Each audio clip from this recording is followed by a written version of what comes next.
Përshëndetje të nderuar shikues, jemi së bashku në edicionin informativ qendror këtu në studion e Blu Televizion dhe nisim këtë edicion me një lajm të hidhur. I është dhënë sot Lantumira gazetarit Enrik Mehmeti. Homazhe në nder të tij janë zhvilluar në teatrin Petro Marko. Familjar, të afër, miq, kolegë dhe qytetar i dhanë Lantumirën e fundit gazetarit, ndërsa në homazhe i pranishëm edhe kryeministri Edi Rama, i cili u shpreu ngushëllimet familjarëve të ndjerit.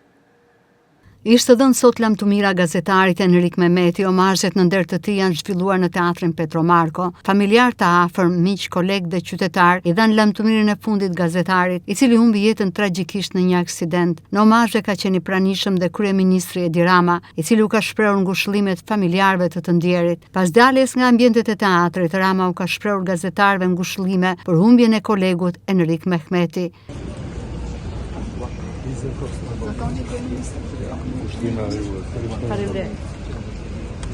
Mbar opinioni publik është rënditur mbrëmjen e së shtunës nga lajmi tragjik i humbjes së jetës në moshën 40 vjeçare të gazetarit të njohur Enrik Mehmeti. Sipas të dhënave paraprake të policisë, Mehmeti po lëvizte me një motor me 4 rrota në plazhin e Portonovës në Zvërnet, kur dyshohet se si pasojë një manovre të gabuar, ka humbur kontrollin e mjetit dhe motori është rrokullisur disa herë. Enrik Mehmeti ka raportuar prej më shumë se 20 vjet ngjarjet nga qyteti bregdetar, duke u kthyer në një zë të besueshëm për qytetarët. Familja humbi njeriun e saj të shtrenjtë, kolegët, kolegun e tyre të nderuar.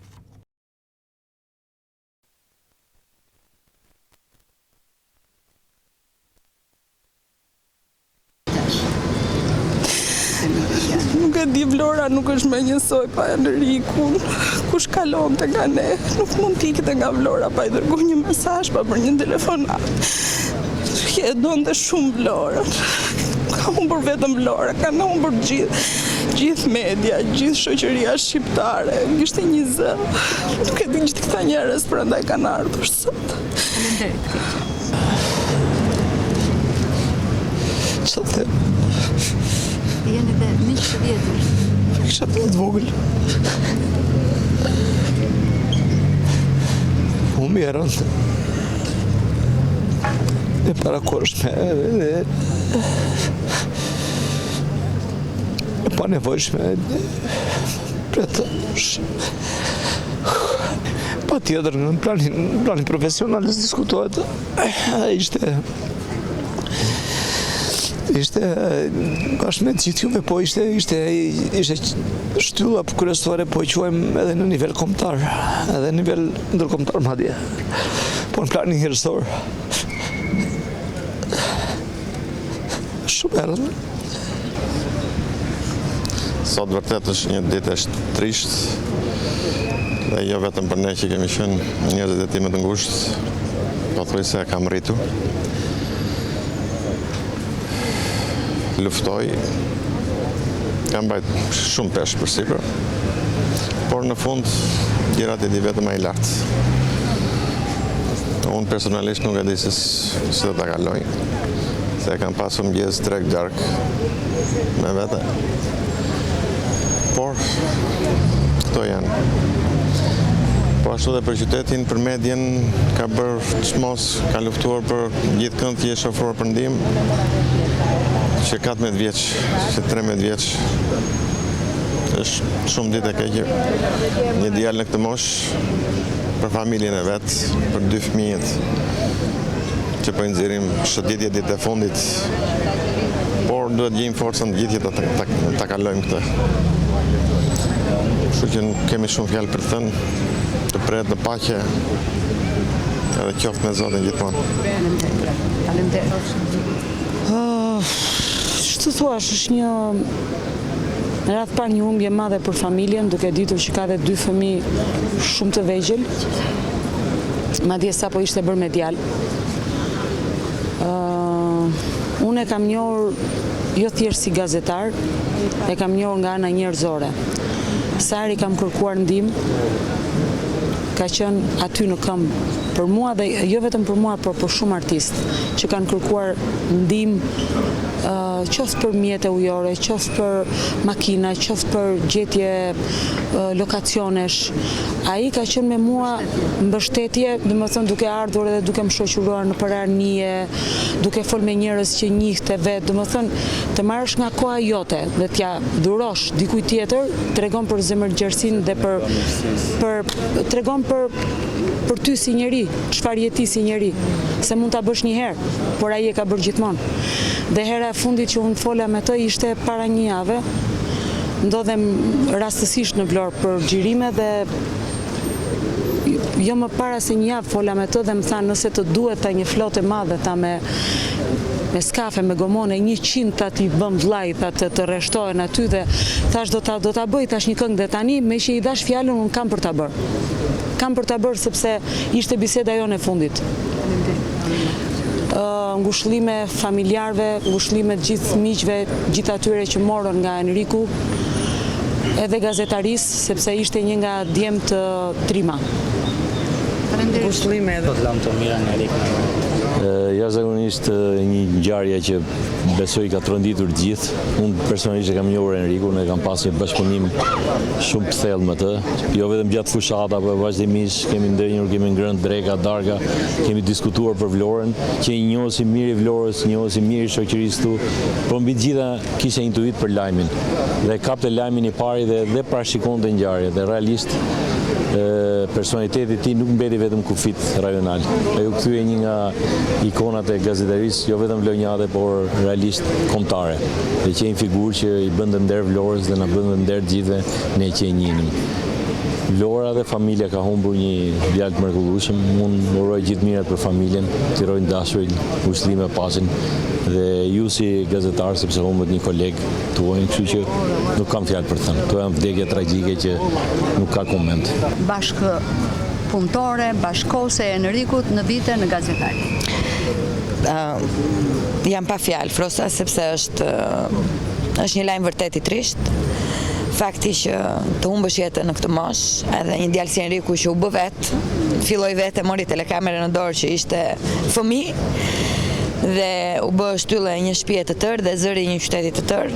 Do mungoj një zë i vërtet dhe mua personalisht do më mungoj një koleg që ka qenë dhe mik dhe bashkëpunëtar në rrugtimin tim të gazetarisë. Uroj që mos të harrohet emri i tij, se vlen mos të harrohet. Dhe ngushëllime familjes, të afërmve dhe shëndet 2 fëmijëve të tij që do rriten pa të.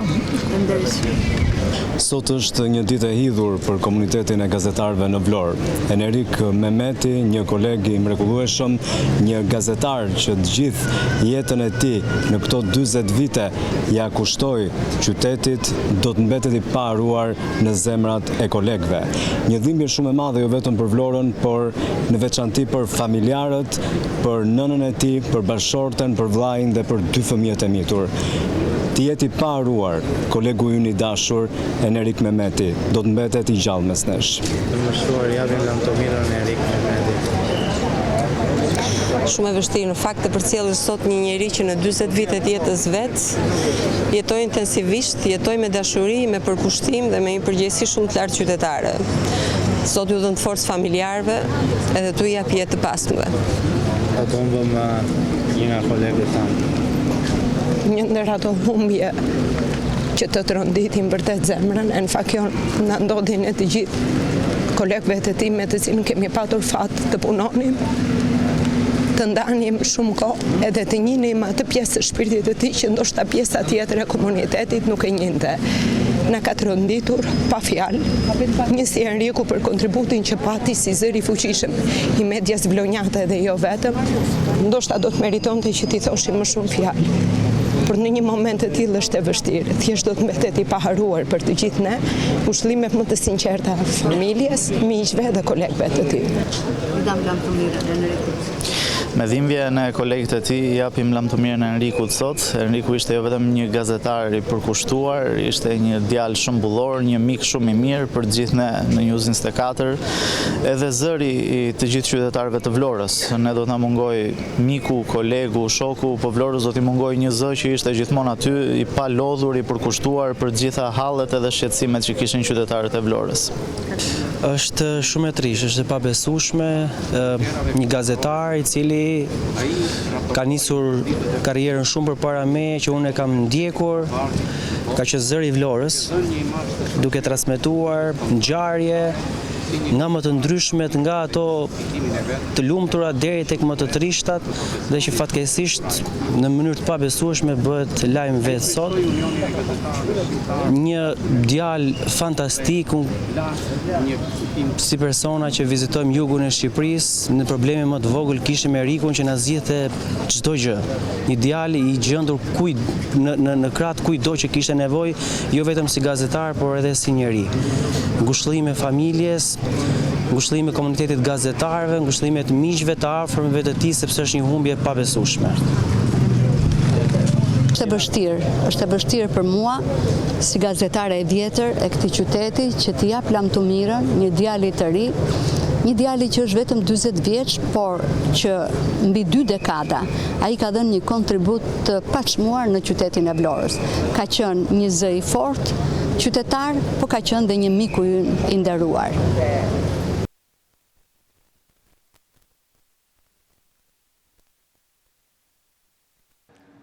Pushues vendas dhe të huaj edhe këtë fundjavë kanë zgjedhur Vlorën si destinacion për pushimet e tyre verore. Mes pushuesve nuk mungojnë turistët vendas, por edhe shqiptarë që jetojnë jashtë vendit që mbeten nostalgjik për Vlorën, ndërkohë të shumt janë edhe turistët e ardhur nga vende si Anglia dhe Suedia. Pushues vendas dhe të huaj kanë zgjedhur Vlorën si destinacion për pushimet e tyre verore. Rritja e temperaturave dhe mesi muajit korrik ka sjellë një shtim të ndjeshëm të numrit turistëve në qytetin bregdetar, të cilët vlerësojnë klimën, detin, natyrën dhe atmosferën që ofron Vlora, duke cilësuar atë si një destinacion ideal për të kaluar pushimet. Mes pushuesve nuk mungojnë turistët vendas, por edhe shqiptarë që jetojnë jashtë vendit, të cilët mbeten nostalgjik për Vlorën dhe zgjedhin ta kalojnë verën pranë familjarëve dhe në bregdetin e qytetit. Ndërkohë të shumt janë dhe turistët e huaj të ardhur nga vende të ndryshme si Anglia dhe Suedia. Sipas tyre, Vlora ofron kushte shumë të mira për pushime, ata vlerësojnë klimën, natyrën, por dhe detin e pastër. Jam nga Çekia dhe këtu ndodhem për 4 ditësh. Të them të drejtën, jam e kënaqur dhe kemi gjetur kushte shumë të mira për të kaluar disa ditë pushimi. Ndihem mjaft mirë, klima është fantastike dhe deti është i pastër. Më pëlqen shumë si vend dhe e rekomandoj.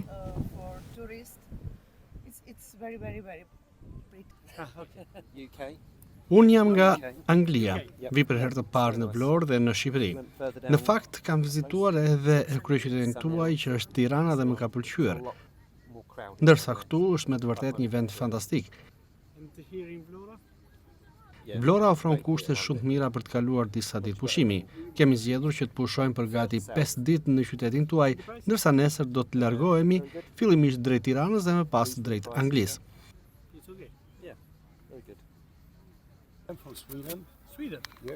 Jam nga Suedia. Kam gjetur një bregdet të mrekullueshëm këtu në Vlorë. Në fakt, erdha për pak ditë për të qëndruar, shkova edhe në radhim, ndërsa kam vendosur të qëndroj pikërisht në këtë plazh. Është me të vërtet një vend fantastik. Deti është shumë i pastër. Më duhet të them që kam gjetur kushte mjaftësavorshme për të kaluar pushime ideale. Nuk e njeh më parë Shqipërinë. Kisha dëgjuar, por të them të drejtën nuk isha ardhur. Vendosa ta eksploroja dhe sot jam këtu për të kaluar disa ditë pushimi. Me pushime? Po. Si po duhet? Po. Nëse. Më ditë për ditë. Për aq po sarim, më na duke nëse na mungon çdo gjë ndaj dielli, teti. Ku jetoni? Unë jetoj në Angli, në Sa qëndroni këtu? 3 javë kryesisht. 2 janë në vite në të Vislindi, shumë në vete tani. E bëni gjithmonë plazhin tek njëti po? Po, vite. Jam sigurisht nostalgjik. Jam nostalgjik se fëmijë këtu vjen, kisha sa kshurin këtu te afrapit. Na prishur kam ato shtëpi via Lia Rovat, ka qenë plot ashtu. Sa vite keni qenë? 11 vjet kam jetuar në Greqi këta. Përfitova ato dokumenta tjera, në vizë. Shumë në Vlora? Shumë. Tani themi e viste më reform drejt. Ka ndryshuar për mirë në sa qëra. Me afrimin e kulmit sezonit turistik është rritur ndjeshëm dhe numri i pushuesve në Vlorë, si vendas ashtu dhe të huaj, krahas turistëve nga vendet tradicionale që prej vitesh zgjedhin qytetin bregdetar si destinacion. Këtë sezon vihet re dhe një shtim i vizitorëve nga vendet e tjera, duke zgjeruar hartën e turistëve që frekuentojnë Vlorën. Rritja e temperaturave, shtohet numri i vizitave nga të rinj që paraqiten për konsult në qendrën komunitare të shëndetit mendor dhe në spitalin psikiatrik të Vlorës. Sipas specialistëve të shëndetit mendor, shumë të rinj hezitojnë të drejtohen shërbimeve për këshillim apo trajtim, kryesisht për shkak të paragjykimeve dhe opinionit shoqëror. Me rritjen e temperaturave, specialistët e shëndetit mendor raportojnë shtim të rasteve që paraqiten për konsult në qendrën komunitare të shëndetit mendor dhe në spitalin psikiatrik të Vlorës. Mes tyre nuk rezultojnë edhe të rinjt. Mjeku Stiliano Lepuri konfirmon se gjatë kësaj periudhe janë shtuar raste tek moshat e reja, problematika që lidhet me një sër faktorësh. Megjithatë, ai thekson se shumë të rinj hezitojnë të drejtohen shërbimeve të shëndetit mendor për këshillim apo trajtim, kryesisht për shkak të paragjykimeve dhe opinionit shoqëror. Duke u ndarur te rastet problematike, mjeku apelon që familjarët dhe qytetarët njoftojnë specialistët sa herë që vërejnë ndryshime shqetësuese në sjelljen e një personi, pasi ndërhyrja në kohë është thelbësore. Me saktësi të madhe unë nuk mund t'ju them dot, por mund të them se për vizitë që vinë, që kanë kontrolle të rutinë apo ndjekje në rutinë që bëhet këtu në qendrën komunitare të shëndetit mendor, shifra varion mesatarisht e 20-25 vizita në ditë. Por këto vizita nuk janë për shtrime, sepse mjeku në bashkëpunim me pacientin lën një plan të caktuar të ndjekjes së problemit dhe në këtë plan të caktuar janë edhe vizitat periodike që rekomandohen që pacienti duhet i bëj. Pra do të thosha që ky fluks kaq i madh vizitash është për i kontrole shumica, për shtrime është përqindja shumë e vogël. Spitali psikiatrik Ali Miali ka një zonë shumë të gjerë mbulimi që është që nga Lushnja edhe deri në Sarandë. Referimet që bëhen në spitalin psikiatrik vinë nga mjekët specialistë të rretheve. Do me thënë, si që jemi ne mjekët në qendrën komunitare të shëndetit mendor që shikojmë në qoftë se një banor i komunitetit tonë apo një pacient duhet të referohet për shtrim, ashtu dhe çojnë dhe e referojnë për shtrim dhe mjekët e rretheve për në spitalin psikiatrik. Dhe duhet të theksoja edhe diçka, duke qenë se jemi në një televizion lokal dhe ndiqet gjërësisht nga komuniteti i Vlorës, në qoftë se evidentoni apo shikoni një problem të shëndetit mendor tek vetja, tek një i afërt, tek fëmia, edhe në komunitet tek një gjiton ose tek një person tjetër, struktura që duhet të drejtoheni për të marrë ndihmën e parë është qendra komunitare e shëndetit mendor, jo Spitali Psikiatrik Ali Miali. Spitali Psikiatrik Ali Miali funksionon sipas sistemit të referimit të Republikës së Shqipërisë për mjekësinë, që i bën shtrimet vetëm me rekomandimin e mjekut specialist të zonës, që në këtë rast janë mjekët specialistë që operojnë në qendrën komunitare të shëndetit mendor. Do të thosha që po, ekziston ky fakt. Unë në qendrën komunitare të shëndetit mendor kam një eksperiencë gati 10 vjeçare dhe kam parë që stigma dhe paragjykimi kanë ekzistuar dhe vazhdojnë të ekzistojnë, por gjëja më kryesore dhe që mua më jep një kënaqësi është se duke ardhur nga viti në vit, stigma dhe paragjykimet janë ulur, që do të thotë që unë shikoj që me kalimin e viteve shikoj më tepër njerëz të çliruar, më tepër njerëz që kërkojnë ndihmë dhe më tepër njerëz që nuk e kanë atë mendimin që po të vetë unë atë lloj strukture do mendojnë kështu për mua. Kështu që me kalimin e viteve kjo gjë është zbehur, por për të qenë realist akoma ekziston. Rritja e rasteve me probleme të shëndetit mendor gjatë kësaj periudhe lidhet kryesisht me temperaturat e larta të stilin në sport dhe me konsumimin e alkoolit apo dhe përdorimin e substancave narkotike. Sipas mjekëve, këto problematika përhasen gjithmonë edhe më shpesh edhe tek moshat e reja, ndaj kërkohet më shumë ndërgjegjësim dhe kërkimi i ndihmës profesionale në kohën e dur.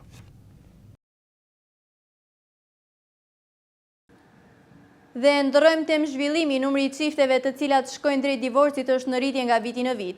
Avokate Elona Mone thot se divorcet ndodhin për shumë arsye. Sipas saj, 60% e çifteve i drejtohen gjykatës për të zgjidhur martesën me marrëveshje, ndërsa 40% e tyre janë çështje komplekse të vështira për t'u zgjidhur. Numri i çifteve të cilat shkojnë drejt divorcit është në rritje nga viti në vit. Avokate Elona Mone thotë se divorcet ndodhin për shumë arsye. Sipas saj, 60% e çifteve pasi kanë vendosur divorcin i drejtojnë gjykatës për zgjidhur martesën pa konflikte, por me marrëveshje, ndërsa 40% e tyre janë çështje komplekse të vështira për t'u zgjidhur. Vit pas viti divorcet, pra proceset e divorceve vinë duke u rritur, rastet janë të ndryshme dhe problematikat po ashtu janë dinamike. Pra nuk kemi raste të cilat të jenë për të njëjtën kauzë ose për të njëjtin shkak. Vinë duke u rritur, patjetër që nuk kemi më në kohë dhe në mentalitetin që për të shkuar tek avokati apo te gjykata është e vështirë, sepse kemi në 60% e rasteve çiftet që vinë me mirë kuptim për divorcin, pasi tashmë i kanë zgjidhur ato mosmarrveshjet midis tyre, pasi një martesë në radhë të parë zgjidhet në fakt midis të dy bashkëshortëve dhe më pas i drejtojnë gjykatës. Pastaj kemi dhe një 40% të cilët janë konfliktual dhe normalisht ka një dinamik tjetër procesi gjyqësor në gjykatë. Për gjatë divorcit, një prej gjërave të cilat diskutohet është vendimi se kujt i takojnë fëmijët. Gjykata sipas Mones vlerëson edhe vetë prindrit, teksa duke marrë parasysh disa komponent. Fëmijët i jepen prindrit më të përgjegjshëm, por edhe që ka kushte më të mira për rritjen e tyre. Mone thotë se nuk mungojnë as rastet kur kjo çështje delikate zgjidhet me marrëveshje mes vetë prindërve.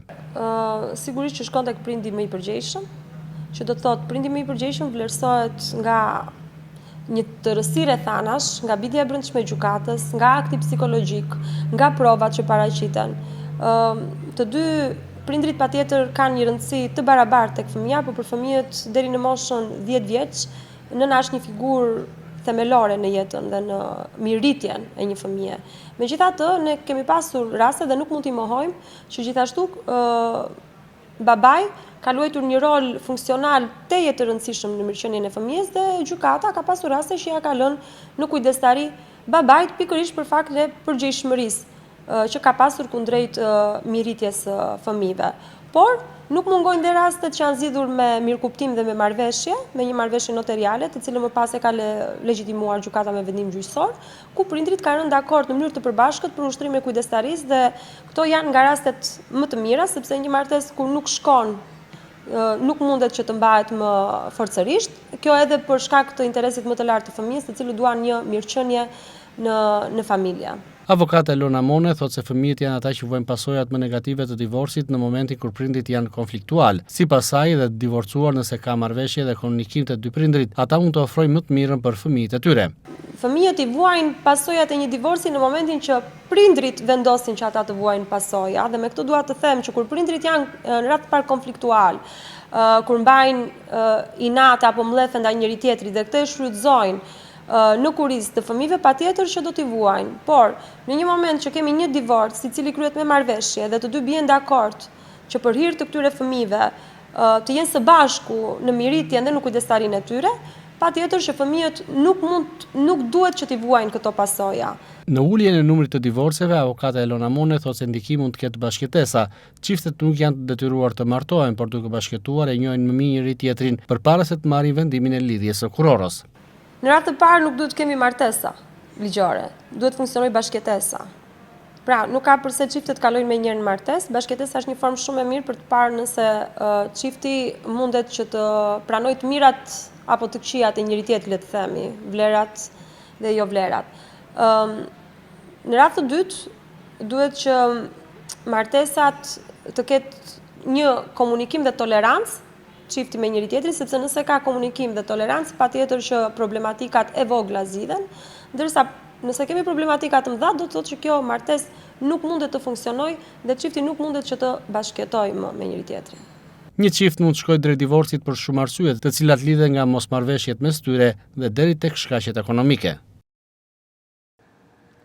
Të rinjt besimtar tek besimi, sipas myftiut të myftinisë së Vlorës, Ardit Hoxhallaku, gjejnë qetësinë shpirtërore ndërsa orientohen drejt një jete pavese.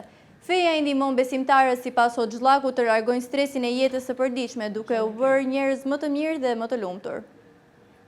Në Vlorë, shumë të rinj kanë gjetur veten tek besimi duke nisur predikimin e fesë islame. Ardito Zllaku, miftiu i Vlorës, tregon se numri të rinjve që bëhen pjesë e besimit fetar është i konsiderueshëm. Kjo për arsye pasi sipas Zllakut këta të rinj tek feja mbushin boshllokun shpirtëror, duke kuptuar se këtë boshllok nuk e plotsonin dot as me përdorimin e alkoolit, lëndën narkotike apo kumarit. Zllaku thotë se ky interes është gjithmonë edhe më shumë në rritje. Interesi është shumë i madh për arsye se të rinjt kanë filluar të kërkojnë të mbushin një boshllëk shpirtëror, të cilin tashmë e kanë kuptuar një pjesë e mirë që nuk mushet as me përdorjen e alkoolit, as me lëndët narkotike, as me bigjozin, as me diçka tjetër, sepse Zoti e ka krijuar që atë shpirt ta mbushësh me atë të mirën, me atë që ka dhënë Zoti. Kemi një kërkesë shumë të madhe nga të rinjt, një interes shumë të madh, patjetër që kjo don kohën e vet dhe gjithmonë kur flasim për ata të rinj që kanë ngel në Shqipëri, sepse pjesa më e madhe të rinjve, siç e dim, janë larguar për shumë shkaqe që tashmë ne i dim në Shqipëri. Po çfarë gjejnë ata te besimi? Gjejnë qetësinë shpirtërore. Myftyu Zllaku thotë se tek besimi besimtarët gjejnë qetësinë shpirtërore. Sipas tij, besimi i drejton ata drejt një jete pavese. Feja i ndihmon besimtarët sipas Zllakut të largojnë stresin e jetës së përditshme, duke u bërë njerëz më të mirë dhe më të lumtur. Besimi i drejton për tek qetësia shpirtërore dhe për tek shkarkimi i streseve të tepërta që njeriu mbar gjatë gjithë ditës apo edhe jetës së tij. Patjetër, prandaj edhe gjen atë qetësinë shpirtërore, sepse njeriu qetësinë shpirtërore gjen aty ku e ndjen veten mirë. Zllaku pohon se shpesh rinia nuk e kupton se në çfarë gjendje është, sipas tij të rinjt ngarkohen nga rritet sociale, përditshmëria dhe shkojnë drejt veseve, ndaj numri të rinjve që i drejtohen besimit duhet të jetë edhe më i madh, pasi do të gjejnë aty harmoninë dhe lumturinë shpirtërore. Më të shumë patjetër që duhet të jetë numri, por kjo gjithmonë varet edhe se sa jemi të Zot ne ta përçojmë mesazhin ashtu siç duhet tek të rinjt. Dhe të rinjt sa janë të prirur për ta kuptuar se si duhet të ndjekët rruga për të gjetë qetësinë shpirtërore, për arsye se rrjetet sociale janë shumë të ngarkuara, jeta e përditshme është shumë e ngarkuar dhe shpeshherë kjo rini nuk e kupton se në gjendje është. Shumë prej të rinjve besimtarët, të cilët kanë nisur vitet e fundit predikimin e fesë, kanë bërë një jetë më të qetë duke hequr dorë kështu nga veset. Drejt përfundimit shëtitoria re e Ksamilit, e cila është pjesë e projektit madhor për përmirësimin e infrastrukturës urbane dhe turistike në Bregdetin e Jugut. Ajo synon të lidhë zonat kryesore, të ofrojë hapësira pedonale për vizitorët dhe të riorganizojë aksesin përgjatë vijës bregdetare. Drejt përfundimit shëtitoria e re e Ksamilit, hapësirë e transformuar për banorët dhe turistët. Kryeministri Edi Rama bëri të ditur se punimet për shëtitorin e re të Ksamilit po shkojnë drejt përfundimit, ndërsa ka ndarë dhe një video nga ecuria e investimit. Përmes një postimi në rrjetet sociale, kreu i qeverisë cilësoi projektin si një transformim të rëndësishëm të hapësirës publike në funksion të banorëve dhe vizitorëve që zgjedhin jugun e Shqipërisë. Drejt përfundimit shëtitoria e re e Ksamilit, një hapësirë publike transformuar për banorë dhe për çdo vizitor që zgjedh jugun e Shqipërisë, shkruan Rama. Shëtitoria e Ksamilit është pjesë e projektit madhor për përmirësimin e infrastrukturës urbane dhe turistike në Bregdetin e Jugut. Ajo synon të lidhë zonat kryesore, të ofrojë hapësira pedonale për vizitorët dhe të riorganizojë aksesin përgjatë vijës bregdetare, duke ndjekur standardet më të mira të bregdeteve mesdhetare. Ksamili konsiderohet një nga ikonat e turizmit shqiptar dhe një nga pikat më të fotografuara të rivierës shqiptare. Veçantia e tij qëndron në kombinimin e peizazhit natyror me trashëgiminë kulturore, duke ofruar një eksperiencë që shkon përtej turizmit tradicional të plazhit. Gjatë stinës së verës, shumë pushues zgjedhin librin për të shoqëruar pushimet, por çfarë preferojnë më tepër pushuesit dhe cilat janë titujt dhe autorët më të lexuar? Për më gjerë të ndjekim materialin e përgatitur nga gazetari Edi Ruçi. Përgjatë stinës së verës, shumë prej lexuesve më të rregullt të librit zgjedhin t'i kalojnë pushimet në shoqërinë e tij, por çfarë preferojnë më tepër pushuesit dhe cilat janë titujt dhe autorët më të lexuar? Shkrimtari Çliri Moxha dhe njëkohësisht administratori një prej librarive kryesore të qytetit thotë se lexuesit janë të prirur drejt letërsisë së huaj. Sipas Soxhës, më tepër lexohet letërsia e huaj se ajo shqiptare. Jemi në stinën e verës dhe shumë zgjedhin që ta kalojnë plazhin edhe duke lexuar, duke mos u ndarë nga libri. Përgjatë sezonit veror, çfarë sugjeroni ju për të lexuar të paktën nga të rriturit fillimisht? Nga të rriturit, po në fakt letërsia në përgjithësi libri po kalon një periudhë të vështirë. Për shkak të disa kushteve që i solli koha, siç është për shembull konkurenca që i bën teknologjia librit. Megjithatë, ata lexues që janë besnik të librit vazhdojnë të lexojnë. Në stinën e verës ka shumë libra që mund të ndihmojnë lexuesit që të kalojnë pushimet verore në anë të detit ose kudo që janë me librat e tyre të preferuar. Ka shumë autor.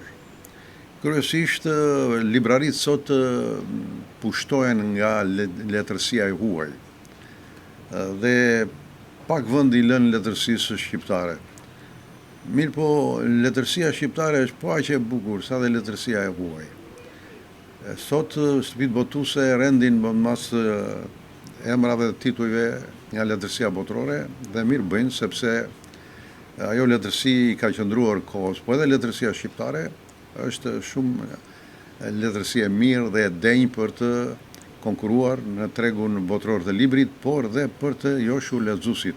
Autorët më të preferuar shkrimtari Hoxha thot se janë të pasvendësueshmit e letërsisë botërore, si Dostojevski dhe Tolstoj. Preferohet tepër dhe autoria Paulina Simons, por edhe autoria greke Alena Amanda.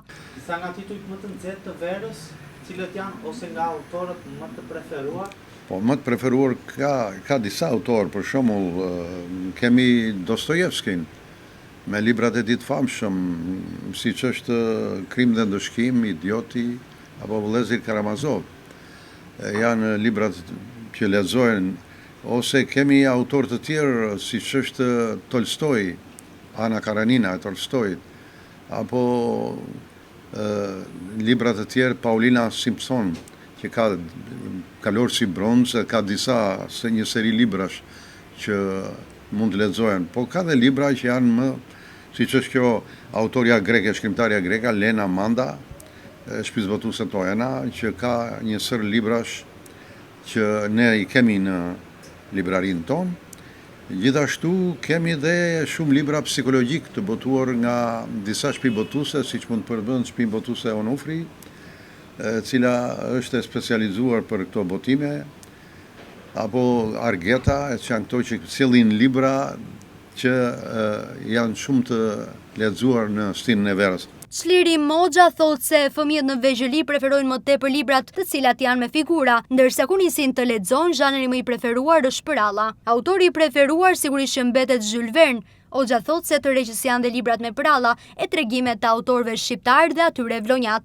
Po fëmijët, çfarë preferojnë më tepër? Po flas për fëmijët, grup mosha nga adoleshent, por edhe pjesa e të rive më poshtë, ndoshta në moshë që kanë nisur të lexojnë. Kanë nisur të lexojnë fëmijët kryesisht për letërsia për fëmijë dominohet nga revistat kryesisht me pralla, me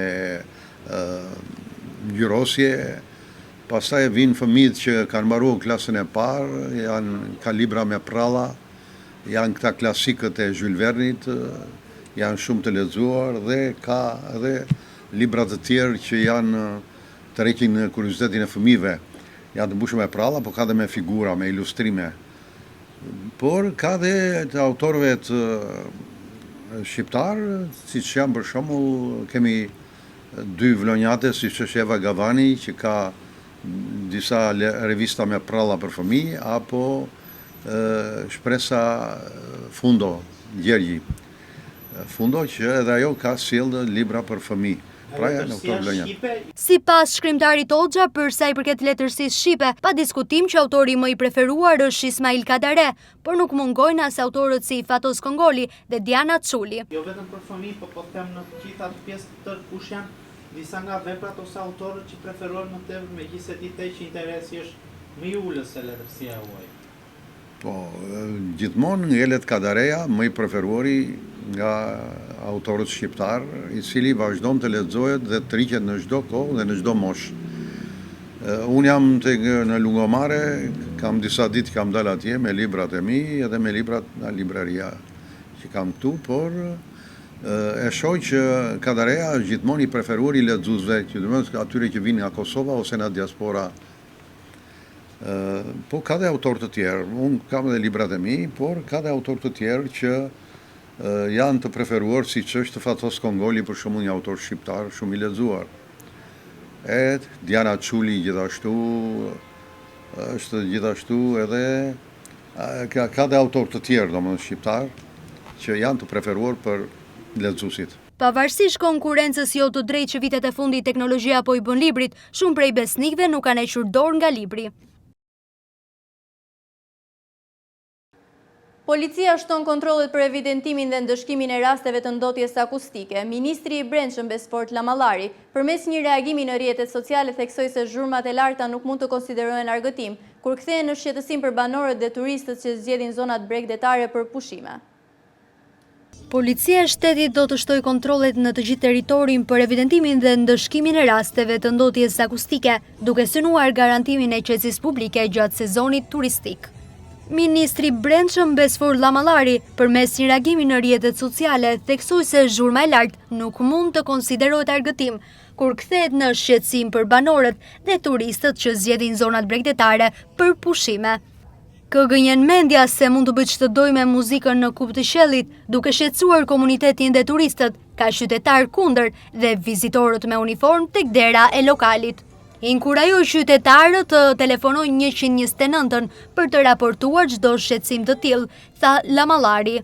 Kontrollet për respektimin e rregullave për ndotjen akustike vijojnë në kuadër të masave për sezonin turistik, me qëllim krijimin e një mjedisi më të qetë dhe të sigurt për banorët dhe vizitorët. Kjo ishte gjithçka e përgatitur për këtë edicion informativ. Ju falenderoj për vëmendjen, bashkë miropafshim.